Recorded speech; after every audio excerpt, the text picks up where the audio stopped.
बॉलिवूडचे हिमॅन धर्मेंद्र यांचं वयाच्या 89व्या वर्षी निधन झालेलं आहे। मी आता आहे विलेपार्लेमधल्या पवनहंस स्मशानभूमीच्या बाहेर। इथे प्रचंड मोठ्या प्रमाणात गर्दी झालेली आहे। मीडिया असेल किंवा चाहते वर्ग असतील किंवा अनेक सेलिब्रिटी मंडळी जी आहेत ती धर्मेंद्र यांचं अंत्यदर्शन घेण्यासाठी इथे पोहोचले। धर्मेंद्र यांच्यावर या स्मशानभूमीत अंत्यसंस्कार झालेले आहेत। अनेक दिग्गज कलाकार मंडळी जे आहेत ते धर्मेंद्र यांचं अंत्यदर्शन घेण्यासाठी इथे पोहोचले।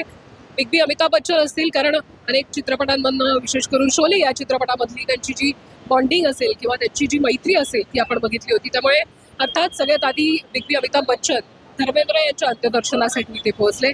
आपण बघतोय की इतक्या सगळ्या या कालावधीमध्ये त्यांच्या करिअरमध्ये 300पेक्षा जास्त चित्रपट जे आहेत ते धर्मेंद्र यांनी केलेले होते। 300 चित्रपट असतील आणि याच्यात अनेक हिट चित्रपट जे आहेत ते धर्मेंद्र यांनी दिले।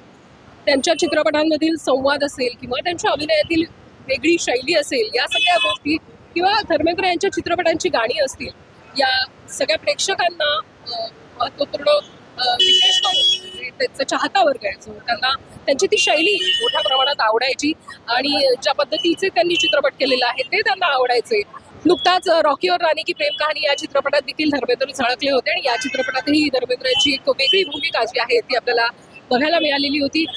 अनेक कलाकार मंडळी अजूनही येत आहेत। सगळ्यात आधी हेमा मालिनी, ईशा देओल, अर्थात त्यांचं देओल कुटुंब जे आहे ते इथे पोहोचलं आणि त्यानंतर अनेक इतर बॉलिवूड कलाकारांनी देखील हजेरी लावली। काही दिवसांपूर्वीच धर्मेंद्र यांना ब्रीच कँडी रुग्णालयात दाखल करण्यात आलं होतं प्रकृतीच्या कारणास्तव। तिथे त्यांना व्हेंटिलेटरवर ठेवण्यात आलं। त्यांची प्रकृती बिघडली होती, मात्र त्यानंतर त्यांना डिस्चार्ज देण्यात आला आणि ते पुन्हा त्याच्या जुहू येथील घरी देखील पुन्हा दाखल झाले होते। त्यानंतर पुन्हा त्याची प्रकृती बिघडली आणि आज त्यांना मृत घोषित करण्यात आलं। बॉलिवूडसह त्यांच्या चाहत्या वर्गावर धर्मेंद्र यांच्या निधनानं शोककळा पसरली। धर्मेंद्र यांना सगळ्यांकडूनच भावपूर्ण श्रद्धांजली। व्हिडिओ जर्नलिस्ट विनय सह मी प्रेरणा जंगम, सकाळ मीडिया मुंबई।